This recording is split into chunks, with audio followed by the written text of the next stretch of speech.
Hola, muy buenas tardes, bienvenidos a nombre del Instituto Veracruzano de la Cultura. Estamos muy contentos de recibir en el marco del Festival Agustín Lara 2020 a un invitado especial, un invitado de lujo que no podía faltar en esta conmemoración del 50 aniversario luctuoso del Flaco de Oro. Nada más y nada menos de Pavel Granados, quien nos acompaña esta tarde. Él es escritor, curador musical, editor y especialista en música popular mexicana. Tiene estudios de letras hispánicas en la Facultad de Filosofía y Letras de la UNAM. Fue becario del Centro Mexicano de Escritores bajo la tutoría de Alí Chumacero y Carlos Montemayor, en donde realizó su ensayo La Poesía Mexicana 1900-1920. Recibió los premios José Pagés Yergo de Periodismo en 2010 y Agustín Lara en 2018. Es autor de más de 20 libros, entre los que destacan Apague la Luz y Escuche, Crónica de la Radio en México, XEW 70 años al aire, Antología de Salvador Díaz Mirón, Mi novia la tristeza, La vida de Agustín Lara, coautoría con Guadalupe Loaesa, Las canciones de Agustín Lara, Adolfo López Mateos, La cultura como proyecto de Estado. Antología histórica de la poesía mexicana 1900-1910. Moy Domínguez, La voz de un sonero. La última luna, El amor secreto de Amado Nervo, coautoría con Guadalupe Loaesa. Por los caminos de José Agustín Ramírez, entre muchas otras obras. Fue curador del Palacio de la Música en Mérida, Yucatán, museo dedicado a la música mexicana, cuyos contenidos abarcan desde tiempos prehispánicos hasta el presente. También ha realizado exposiciones sobre cultura popular, como El erotismo mexicano, Museo de Objeto, y Dámaso Pérez Prado y El Mambo en la Fonoteca Nacional. Ha publicado numerosos artículos sobre cultura mexicana, especialmente de música popular y literatura. Consuelo Velázquez, Juan Gabriel, Cuco Sánchez, Agustín Lara, Emma Elena Valdemar, entre muchos otros. Conduce el programa de investigación musical Amor Perdido desde julio de 2002 en Radio Red, en el que se presentan grabaciones históricas de la música mexicana. Fue coordinador del catálogo de la música popular mexicana de la Fonoteca Nacional de 2011 a 2018, realizando investigaciones que permitieron ampliar el acervo de esta institución. Es experto en música popular mexicana del siglo XX. Ha realizado decenas de homenajes a los principales exponentes de la canción popular mexicana como María Victoria, Agustín Lara, Gonzalo Curiel, Luis Arcaraz y Miguel Aceves Mejía, entre muchos otros. Es especialista en discos de fonógrafo grabados entre 1905 y 1960. Ha realizado diversas investigaciones en las que sobresalen La ciudad del bolero, que comprenden las primeras grabaciones del bolero en la Ciudad de México de 1927 a 1935. La Compañía Nacional Fonográfica, primera marca mexicana de 1927 a 1929. Actualmente es director general de la Fonoteca Nacional y es uno de los principales estudiosos de la música popular mexicana y destacado analista y ensayista de literatura en México. Muchas gracias, Pavel, por permitirnos compartir contigo esta conmemoración del 50 aniversario luctuoso de Agustín Lara en el marco de este festival. Bienvenido, adelante.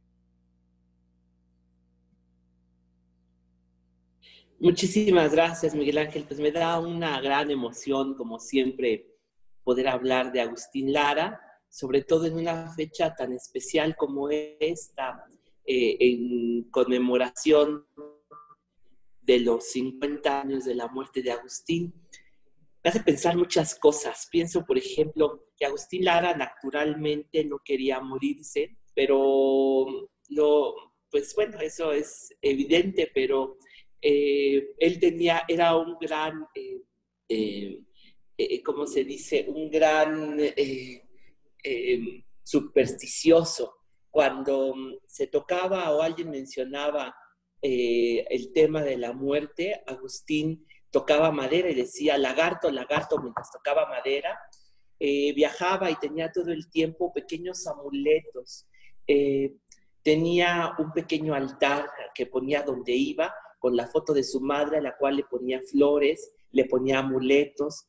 Si salía de gira, pero se le atravesaba alguna carroza mortuoria, como le llegó a pasar, se regresaba de inmediato y cancelaba sus giras. No le gustaba hablar de la edad, no le gustaba hablar del tiempo, se quitaba 3 años de edad.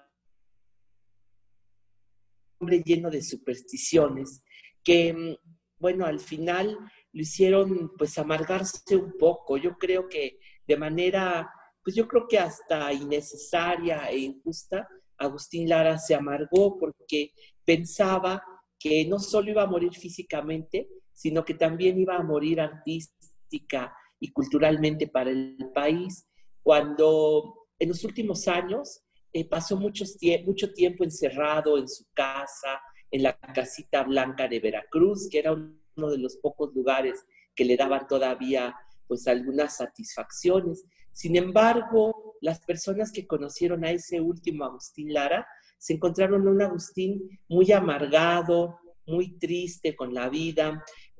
Cuando se llegaron a grabar programas en la casita blanca, iba la gente, iba Amparo Montes, iban Carmela Rey, Alejandro Algara, a filmar programas con Agustín a Veracruz. Y cuando llegaban los técnicos, bueno, pensaban que se iban a encontrar al Agustín Lara de siempre, el Agustín Lara divertido. Se encontraban a un Agustín un poco retraído e incluso yo diría que hasta un poco agresivo. Uno de esos técnicos me contó que un día llegando a la casita blanca, Agustín citó a todos los técnicos de Televisa y les dijo, vean, los voy a llevar, les quiero enseñar mi refrigerador. Y les abrió un refrigerador maravilloso y les dijo, miren, aquí está el jamón, aquí está el chorizo, aquí está el queso manchego, aquí están los aguacates, aquí están los jitomates, aquí están los vinos. En fin, les explicó todo y al final les dijo, todo está contado. Si me falta una sola cosa, ustedes la van a ver, se las van a ver conmigo. Pues se encontraron un Agustín Lara, pues con cara de pocos amigos. Y creo que Agustín Lara había resentido tantas cosas que le fueron minando ese carácter alegre que siempre tuvo, ese carácter pues de alegría, pues de verdad muy contagiosa, porque por otra parte, cuando uno escucha las conversaciones de Agustín Lara, se encuentra un hombre que era de una conversación maravillosa, llena de anécdotas, de chistes, cosas con su sentido del humor, pero yo creo que empezaron a pasar poco a poco ciertas cosas en la vida, ciertas cosas que yo creo que a todo mundo fatalmente le pasan y que pues uno debe aprender a lidiar con ellas. A Agustín le costó mucho trabajo. Por ejemplo, empezaron a llegar los nuevos compositores de bolero y eran compositores que de algún modo componían en contra de todas las cosas que había dicho Agustín Lara. Por ejemplo, si Agustín había dicho de las mujeres por cosas como un abanicar de pavos reales en el jardín azul de tu extravío, con trémulas angustias musicales. Eso es una estrofa que todos conocemos de la canción Hastío. El hastío es pavo real que se muere de luz en la tarde. Los nuevos compositores veían eso como una serie de metáforas literarias, sí muy bonitas, pero que decían muy poco en una relación sincera para el amor. Entonces, Agustín Lara primero vio a una serie de compositores que se levantaron un poco en contra de lo que Agustín había enarbolado, que era hacer del amor una maravillosa mentira. Eso le gustaba a Agustín. Tuvo que recomponerse. Agustín allá por los años 40 empezó a componer de manera más, pues para usar una palabra, más sincera, en el sentido de que Agustín dejó de usar tantas metáforas enredadas, barrocas, para dedicarse a hacer canciones de algún modo más prosaicas, menos llenas de metáforas, y poco a poco fue adaptándose a ese nuevo público. Pero luego llegó el mambo, y el mambo, pues sí, puso a bailar a Agustín Lara en algún momento, quiso bailar mambo, quiso hacer bolero mambo, pero fue algo que no, pues francamente en lo que no pudo destacar. Llegó el rock and roll y Agustín Lara, junto con Pedro Vargas y junto con Luis Aguilar, son los primeros adolescentes de nuestro cine. Hicieron, chiflados por el rock and roll, una película en la que Pedro Vargas, Agustín Lara y Luis Aguilar un poco más joven, pero los otros ya bastante cincuentones, la hicieron de adolescentes que iban con sus novias a buscar a su tío Piporro para que les diera dinero para hacer un centro nocturno. Entonces Agustín pues encarnó una especie de adolescente, bueno, no que pareciera completamente adolescente, pero sí, pues encarnando esa juventud o no sé, que tenía los años 50, pero no, la verdad es que él decía que el rock and roll no era música para sentir, sino música para hacer gimnasia, y que eso a él no le gustaba. Pero llegaron después los Beatles, y yo no sé qué opinión tuvo Agustín Lara de ellos, ni siquiera los menciona, pero yo creo que vio amenazado su mundo y que vio que para él pues había llegado un poco el momento de decir adiós a la fama, pues al mundo de la gloria, a ser el enamorado de tantas mujeres mexicanas. Y luego llegó Armando Manzanero. Y Agustín, pues, cuando pues él les decía que pensaba que ya había llegado un nuevo compositor que iba a borrar todo lo que él había hecho, todo lo que él había compuesto. Las últimas personas que lo vieron a Agustín Lara ya de barbas, en un sillón de su casa, deprimido, triste, diciendo, nadie se va a acordar de mí, todo el mundo se va a acordar de Manzanero. Y pues muchos de los artistas que lo trataron y lo vieron, pero que le sobrevivieron, pues claro que se convencieron que Agustín Lara no tenía razón. A mí una de las hermanas Águila, Paz, la güera, me dijo, pues Agustín Lara se equivocaba, Agustín Lara es para siempre. Y hoy han pasado 50 años de la muerte de Agustín. Agustín Lara murió un 6 de noviembre de 1970 en el Hospital Inglés, pues unos días después de la muerte del general Cárdenas. Curiosamente, se admiraban mutuamente. El general Cárdenas admiraba mucho la canción Janitzio de Agustín Lara, una de las grandes canciones dedicadas a Michoacán, y por su parte, Agustín Lara tenía el orgullo de haber conocido a Lázaro Cárdenas y de haber recibido su ayuda. Lázaro Cárdenas fue un presidente que apoyó la música de Agustín Lara. Y pues Agustín murió un 6 de noviembre, se había caído en su casa en Polanco, se había caído de un banco y se había lastimado la cadera, se fracturó un hueso de la cadera. En ese entonces no había forma de tratar era muy difícil tratar las fracturas de cadera, especialmente en una zona muy difícil. Hoy hay mucha más tecnología y avances para tratar esa afección. Sin embargo, en tiempos de Agustín, lo que pasó es el tratamiento habitual que se usaba era que se inmovilizaba a los pacientes en una cama, esperando a que soldaras inmovilizado el hueso. Sin embargo, también era un gran peligro porque a la hora de estar acostado tanto tiempo, los pulmones empezaban a afectarse y muchas personas empezaban ya sea a tener alguna infección o neumonía, que fue lo que le ocurrió a Agustín Lara. Mucho tiempo estuvo recostado en esas camas, eran unas camas que tenían una montura circular que hacían que se pudieran deslizar, sentarse y acostarse de acuerdo a las necesidades. Agustín se dejó la barba, estaba muy mal, pues más delgado de lo de costumbre. Tuvo una cosa terrible que hizo entonces Televisa, que fue filmarlo desde un edificio abandonado frente al hospital con un zoom, y presentaron en televisión a un Agustín Lara completamente pues avejentado, deshecho. Fue una invasión a la intimidad de Agustín terrible, que pues los laristas de siempre nunca perdonaron a las personas que fueron a hacer esta filmación. Agustín era un hombre muy querido. Los mexicanos estaban a la expectativa de saber qué estaba pasando con el gran compositor. Yo creo que Agustín Lara se hubiera asombrado de cómo reaccionó la gente. Estaba el hospital inglés desbordante de gente junto a las banquetas, en todos lados estaban llenos de admiradores y esperando que llegaran los medios de comunicación, viendo cómo llegaban los amigos de Agustín Lara, Pedro Vargas, Amparo Montes, Toña la Negra, las hermanas Águila, a hacer una visita al hospital.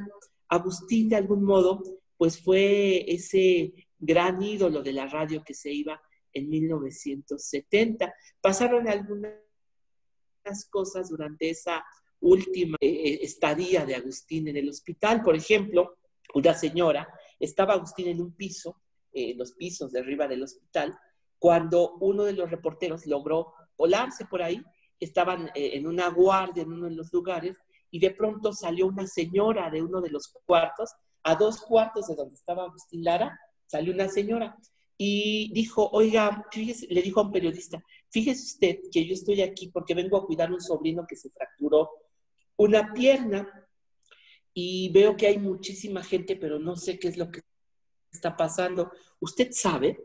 Y el reportero le dijo a la señora, sí señora, resulta que en este cuarto de aquí está Agustín Lara. Entonces la señora Sofía dijo, qué barbaridad, no me diga, yo soy la esposa de Agustín Lara, yo fui esposa de Agustín Lara. ¿Sé usted? Dice, ¿cómo es así? Mañana le voy a traer mi acta de matrimonio para que usted sepa que sí soy su esposa. Al otro día llegó esta señora con su acta de matrimonio, resultó ser la primera esposa de Agustín Lara, Esther Rivas Elorriaga, una muchacha de Coyoacán que vivía en la calle de San Antonio Abad número 1, o sea, la actual calzada de Tlalpan.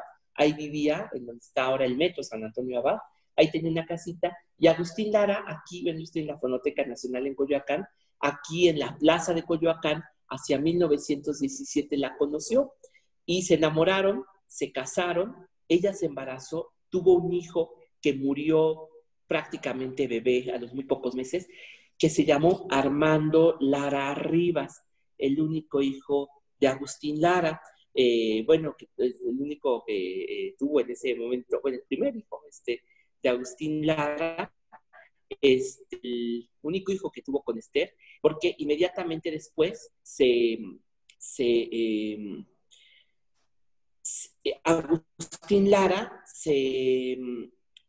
Agustín se divorció de Esther y nunca más volvieron a verse. Ese reportero le preguntó a Esther, oiga señora, ¿alguna vez usted y él se volvieron a ver? Y dice, jamás desde entonces nos hemos vuelto a ver. ¿A usted le compuso alguna canción? Y dice, espero que no, porque a mí no me caía bien ni me gustan sus canciones ni nada. ¿Usted a qué se ha dedicado toda la vida? Yo he sido maestra de corte y confección en una secundaria pública en la calle de Corregidora, en el centro histórico. Y pues así fue naciendo poco a poco el pasado de Agustín Lara, porque también por esos días Jacobo Zabludowski sacó otra noticia que tampoco le gustó a los laristas, y fue un acta de bautizo en la Ciudad de México. Entonces es curioso porque es un acta que ha enfrentado a mucha gente. Es un acta que dicen que, bueno, pudo haber sido un hermano de Agustín Lara o que fue un hermano distinto que murió antes, o que fue un acta de bautizo distinta al acta de nacimiento que se encuentra en Tlacotalpan. En fin, los últimos días de Agustín Lara también estuvieron llenos de una gran polémica por esos días. Finalmente, estoy yo en Coyoacán, qué curioso. Bueno, Agustín Lara fue un niño de Coyoacán. Aquí vivió toda la vida y aquí conoció a mucha gente, pero yo no sé por qué una de las personas que más quería a Agustín Lara fue un padre de Coyoacán.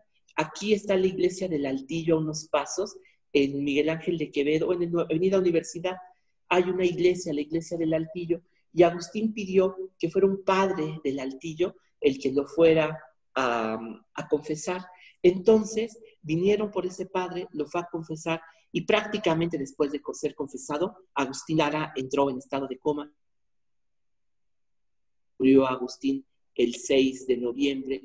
Ya la gente sabía que Agustín estaba por morir, ya nadie se hacía ilusiones, estaban prácticamente contando los minutos, los días para poder despedirse de Agustín Lara. La misma tarde de su muerte, el mismo 6 de noviembre de 1970, el presidente Díaz Ordaz, que como se decía entonces, estaba ávido de congraciarse con la gente que no lo quería, lo nombró inmediatamente un muerto ilustre. Es cierto que Agustín Lara se merecía, como se merece, la rotonda de los hombres ilustres. Yo creo que es innegable que Agustín Lara ha sido uno de los grandes artistas que tenemos, un hombre que no pasa de moda, un hombre cuya carrera artística ha hecho, pues yo creo que acercarse al amor, al sentimiento, al arte, a la música, a generaciones, un hombre que unificó de algún modo a todo un país en torno a un repertorio único, un hombre que le dio sentido a la música popular mexicana, porque la música que vino después de él no pudo, solamente es como es, gracias a que existió Agustín Lara, porque Agustín Lara lo admiró, pero lo mismo lo admiró José Alfredo Jiménez, todos los compositores. Los grandes compositores de México han tenido que rendirle admiración a Agustín Lara. Era un hombre pues, muy vanidoso. Un día se encontró al publicista Eulalio Ferrer y le dijo: Eulalio, he estado escuchando las canciones de este joven compositor José Alfredo Jiménez. Y Eulalio Ferrer le dijo: sí, Agustín es magnífico. Y Agustín Lara le dijo: sí, ¿sabes algo? Yo creo que él está llamado a estar en la gloria junto conmigo. O sea que era un hombre pues, de verdad vanidoso, como pocas personas, ¿no? Agustín Lara inmediatamente fue llevado a Bellas Artes, donde se le hizo una guardia de honor. Estuvo el regente de la ciudad, estuvo Salvador Novo, Pedro Vargas, sus primeros intérpretes, estuvo Consuelito Velázquez de parte de la Sociedad de Compositores, estuvo su más antigua intérprete, que era Ana María Fernández, que estuvo llorando en el féretro, y Consuelito Velázquez se acercó y le dijo: Ana María, nadie como usted puede estar con Agustín Lara. Usted no se quede 5 minutos, quédese el tiempo que guste haciéndole guardia. Ana María se quedó 1 hora en el féretro de Agustín Lara. De ahí lo cargaron, lo subieron a una carroza y lo llevaron por todo Reforma, pues muy lentamente, en donde una multitud lo fue acompañando, le fue diciendo adiós.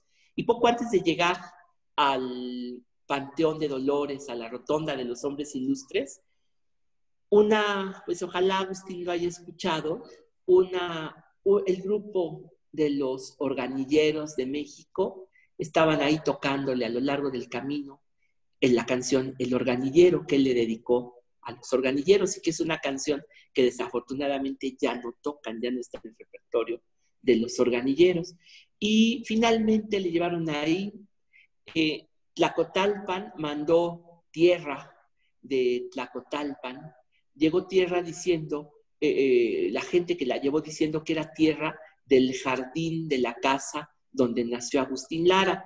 Desafortunadamente la casa que tiene la placa Tlacotalpan no tiene jardín, así que quién sabe de dónde sacaron la tierra que llegó de Tlacotalpan, pero aún así se puso ahí. Agustín había visitado Tlacotalpan poco antes, un par de años antes, había sido su última visita a Tlacotalpan, un lugar que amaba con todo su corazón, y se fue a despedir de los amigos, porque sí es cierto que tuvo muchos amigos en Tlacotalpan desde que era niño, porque Agustín pasó mucho tiempo en su infancia en Tlacotalpan y sabía muchos secretos de Tlacotalpan que solamente los niños que habían estado allí en Tlacotalpan en la época del Porfiriato conocían.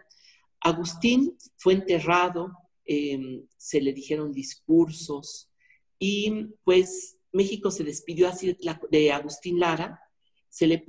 Primero se le puso así la tierra y después se decidió ponerle, con el tiempo, bueno, estuvo lleno de flores, la gente lo iba a visitar. Yo no sé ahora qué tantas flores le lleva la gente a Agustín Lara. En ese momento, sí, pues tantas mujeres, tantas enamoradas y admiradores como tuvo, le iban a poner sus flores a Agustín Lara, hasta que se decidió poner pues un epitafio al que luciera al lado de tantos epitafios y de tantos muertos y vecinos célebres. ¿Quién le iba a decir a Agustín Lara que iba a compartir ese espacio pues con Ignacio Manuel Altamirano, con Alfonso Reyes, con Amado Nervo, con Diego Rivera, con Siqueiros? Ahora está Dolores del Río. Bueno, ¿quién le iba a decir a Agustín Lara que iba a compartir ese lugar con los autores del himno nacional mexicano? Está a un lado, comparte prácticamente el espacio, están las tumbas más vecinas con quienes debe de platicar muy a gusto, son Silvestre Revueltas y Carlos Pellicer. Y se le puso un pequeño monumento, una escultura en la que se ven sus manos tocando el piano. Y el epitafio que dice: mis pobres manos a las quebradas. Ese es el epitafio de Agustín Lara. Pues han pasado muchos años desde entonces, 50 años, y Agustín Lara ha pasado por varias etapas. En primer lugar, pues los intérpretes de Agustín Lara siguieron cantando mucho tiempo. Las hermanas Águila, Avelina Landín, Pedro Vargas, bueno, en fin, tantos, Carmela Rey, siguieron durante tantos y tantos años cantando sus canciones. Sin embargo, pues también esa generación se fue agotando. Pedro Vargas murió en 1989, a las hermanas Águila, pues todavía me tocó ver cantar una de ellas, pero como dueto se terminaron allá a mediados de los años 90, cuando murió Esperanza. Toña la Negra murió en 1982. Todavía este año tuvimos tristemente morir Alejandro Algara, aunque tenía mucho tiempo que ya no cantaba. Y todavía hace algunos años, quizá un par de años, 2 o 3 años, todavía vimos cantar a algunos últimos intérpretes de Agustín. Sin embargo, pues esa generación de artistas que cantaron con él, pues ya no existe. Ya es una generación que se extinguió. Yo diría que después llegó otra época en la que sí es cierto, bueno, si estos intérpretes murieron, es cierto, yo creo que hubo una época en que la gente se interesó menos por Agustín Lara, en que la gente pues lo veía como una reliquia del pasado, una especie de pues de monumento a la cursilería, al mal gusto, a una época un poco apolillada que habrán sido los años 30, los años 40, los 50, quizá una especie de ruptura generacional entre el México de los años 90, de los años 80, frente al mundo anterior. Pero poco a poco a mí me ha tocado vivir otra cosa. Yo creo que 2 fenómenos. Por un lado, yo creo que sí, Agustín Lara tenía razón al sentirse enojado no de la existencia de los Beatles, sino de la actitud que tuvieron los medios de comunicación entonces. Porque es cierto, los medios de comunicación dejaron entrar música extranjera, pero sin proteger para nada a la música mexicana. Entonces, los grandes compositores mexicanos se vieron de pronto sin lugares a donde tocar, sin conciertos, sin programas, porque había llegado completamente otra generación, otra forma de música, pero que había sido algo que extinguió, que ahorcó al mundo que había, que había visto Agustín Lara. Ha pasado ahora, yo creo, que sí fue una política pues internacional que de algún modo sirvió para destruir valores culturales de muchos países. O sea, sí fue un imperialismo cultural que vino de Europa y principalmente de los Estados Unidos, quizás sí con fines políticos, de destrucción de valores culturales de varios países. Yo creo que sí existió eso, pero al mismo tiempo, pues claro que era una cosa natural, era algo también hasta cierto punto comprensible por una generación nueva, lo que uno quiera pensar, pero con el tiempo, ahora Agustín Lara se ha convertido, yo creo, en un personaje de culto. Yo creo que las generaciones que viven hoy, los más jóvenes, piensan que necesitan conocer a Agustín Lara, que necesitan conocer a los compositores, a los intérpretes de esas épocas, porque de algún modo es nuestro patrimonio, pero es un patrimonio que nos han quitado, que nos han arrebatado y nos han dicho pues que no existe, que quién sabe, que nos han dejado una idea un poco esquemática y hasta caricaturesca de los años 30, de los años 40, porque no sabemos mucho. Tenemos un vacío, una gran ignorancia de lo que culturalmente significó ese México. Y por otra parte, creo yo que también ha habido nuevos artistas que se han interesado por ese patrimonio musical antiguo que nos dice mucho. Porque yo he tenido la suerte, por ejemplo, de ver cómo reaccionó el público ante el disco de Natalia Lafourcade. Natalia Lafourcade hizo el disco de Mujer Divina, un poco primero porque ella, cuando fue los festejos del centenario y el bicentenario, la directora de orquesta, Alondra de la Parra, le sugirió a Natalia Lafourcade que escogiera a un compositor mexicano y le hiciera un homenaje, que le eligiera a un compositor, el que ella quisiera, lo eligiera, lo estudiara y viera qué le diría a ella, porque necesitamos salvar ese patrimonio. Entonces, Natalia eligió a Agustín Lara, estuvo muchos meses escuchando y escuchando, dedicada al repertorio de Agustín Lara, y se emocionó tanto que empezó a preguntarle a sus amigos cantantes si querían cantarle a Agustín Lara.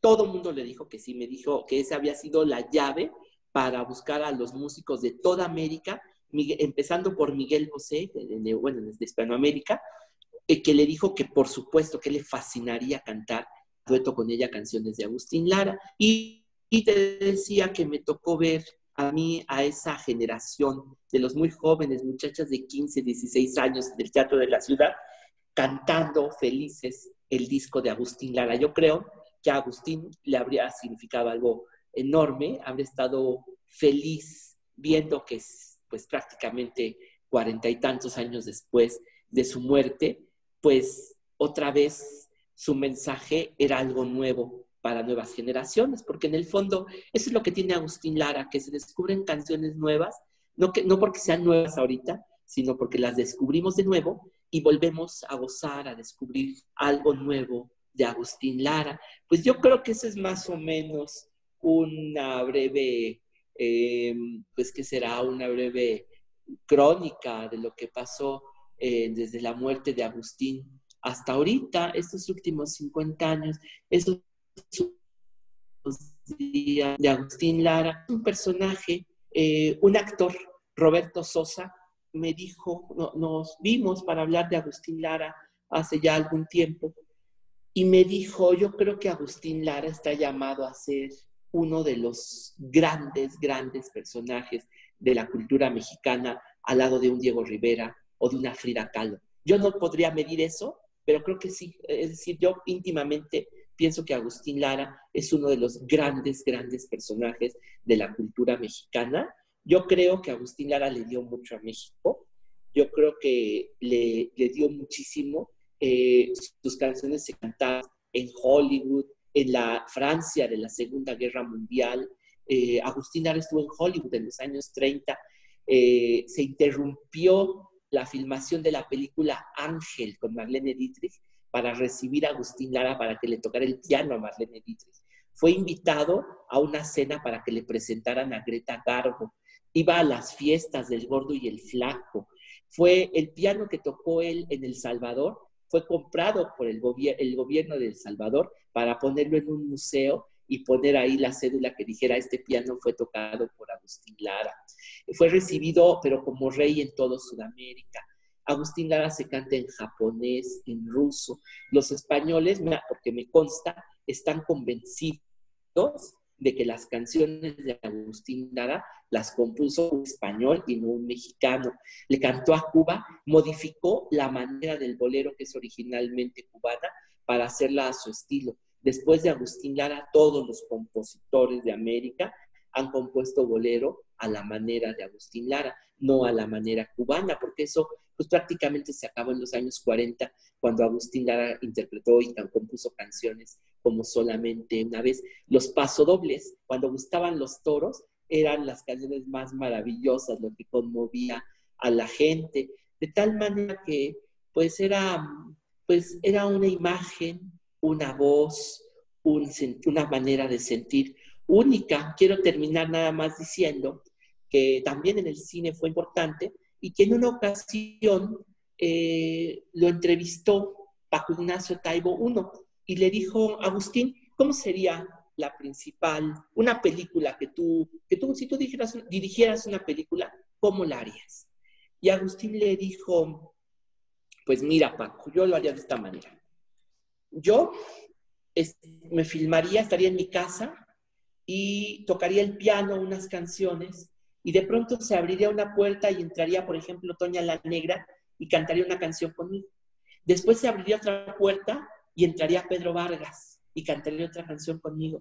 Después se abriría otra puerta y entraría Elvira Ríos y cantaría otra canción conmigo. Y a la mitad de la película se abriría otra puerta, entraría mi orquesta de solistas y cantaríamos mis canciones hasta finalizar la película. Y Paco Ignacio Taibo le dijo: oiga, maestro, ¿y usted cree que eso le gustaría a la gente? Y Agustín Lara le contestó: pues mira, Paco, yo no sé si tú te has fijado que lo que me gusta a mí, le gusta a millones de personas. Pues yo creo que con esto cierro, porque es la manera de saber quién era Agustín Lara. Así es, muchísimas gracias, Pavel. Fíjate que me llama mucho la atención que el instituto, pues bueno, año con año promueve la organización de este festival y nos llama mucho la atención el entusiasmo de la comunidad artística por participar. Los grupos Sí. locales principalmente, los de arraigo de música veracruzana, cuando se lanza la invitación abierta a quienes desean sumarse a esta iniciativa, la mayor parte de la comunidad artística quiere participar con el festival o en el Festival de Agustín Lara. Y esta no es la excepción. Hemos visto el entusiasmo de los grupos que en esta edición participan, desde grupos de son jarocho como los Tigres de la Costa, que Delfino Guerrero nos platica las anécdotas de su papá cuando le iba a tocar ahí a la Casita Blanca, Delfino Guerrero Chipuli, y bueno, los grupos como Jorge Mabará, que esencialmente es un músico jazzista, pero cuando lo invitamos a participar en este proyecto dijo: no, vamos a preparar algo muy especial para el maestro Lara, y se va a grabar precisamente en el Teatro Netzahualcoyotl, allá en Tlacotalpan, su concierto. A mí me llama mucho la atención ese entusiasmo de la comunidad artística por la identidad de la música mexicana que Lara representa. ¿Cuál tú consideras que va a ser el futuro de estas orquestas o de las grandes bandas que en su momento tocaban música de Lara y que, bueno, dadas estas nuevas circunstancias, pues es complicado y complejo? Pues mira, hay algo inevitable, ¿no? Quizá hay que trabajar en ese sentido, a lo mejor nos corresponde a todos trabajar en ese sentido, porque hay algo, es una ley casi inevitable, eh, pero fíjate que siendo una ley inevitable afecta, y quizá no tan mala, afecta a muchísimas organizaciones musicales como orquestas y conjuntos, que es que cuando hay estos grandes nombres de compositores, solamente se rescatan unas cuantas canciones, 2 o 3 canciones, y se pierde todo el riquísimo repertorio. Y quizá en el caso de Agustín Lara estemos destinados a escuchar, por ejemplo, Silverio, Solamente una vez, Granada, bueno, no son pocas, Farolito, es que Agustín Lara tiene muchas canciones muy conocidas, pero digamos que unas 10 canciones de Agustín Lara se escuchan por todos lados, pero Agustín Lara tiene al menos 500 canciones que se pueden buscar, ¿no? Entonces, en ese sentido yo creo que nos toca investigar, difundir, proponer a la gente.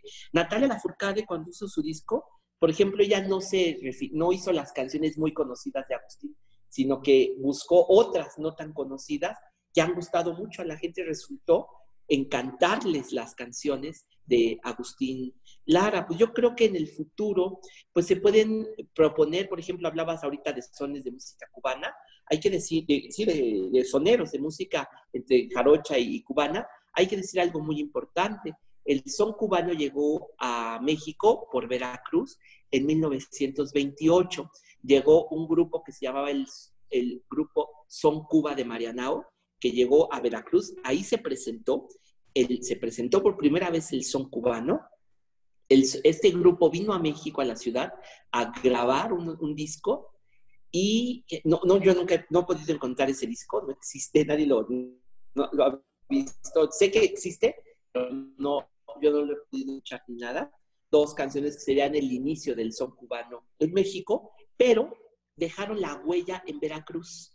Y cuando Toña la Negra vino a México a buscar a Agustín Lara, porque ella vino a la capital a presentarse ante Agustín Lara, vino con su familia, y su familia eran músicos del barrio de La Huaca, ese barrio fantástico, lleno de musicalidad, que le dio una dimensión distinta a la música cubana.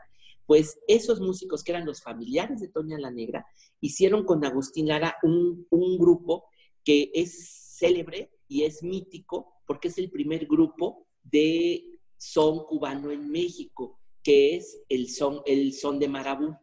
El son de Marabú, después, esos músicos hicieron que ese grupo se convirtió en el son Clave de Oro, que es uno de los grandes, el gran grupo de son cubano de los años 40 y 50, donde cantó Moscovita, donde cantó Chepilla, donde cantaron los grandes soneros de los años 40 y 50, que después se transformó en la Sonora Veracruz, de tal manera que hay una continuidad, que yo creo que hay que conocer esa historia para que no se pierda, para rescatar ese repertorio que también es importantísimo y que le da tanta fuerza a Veracruz, y que tan íntimamente ligado está con Agustín Lara. De hecho, en el barrio de La Huaca, en el marco de este festival, vamos a transmitir un concierto de la orquesta de Memo Salamanca, que tuvimos el honor de conocer, y que hizo una orquesta de música popular, y se presenta un repertorio dedicado a Agustín Lara, de danzones de Lara, de diferentes versiones. Ah, magnífico. Silverio está incluido en ese programa, María Bonita, y una serie de popurrís que en el marco de este festival se va a transmitir precisamente el 2 de noviembre, conmemorando el aniversario de Toña la Negra. Ah, que ella nació el 2 de noviembre, fíjate, qué bonito, de 1912, es Toña la Negra.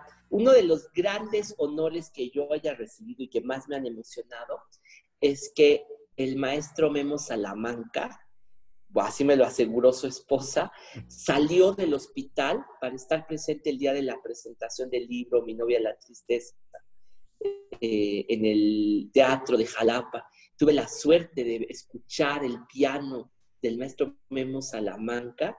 Es otro veracruzano a quien le estamos eternamente agradecidos por todo lo que ha hecho, lo que hizo en su carrera, por la música de Veracruz, qué admiración, qué dimensión le logró dar a la música veracruzana y cubana, el maestro Memo Salamanca, y qué admiradores ha tenido por todos lados, desde Celia Cruz, que le grababa. No, alrededor de Agustín hay una constelación de artistas únicos.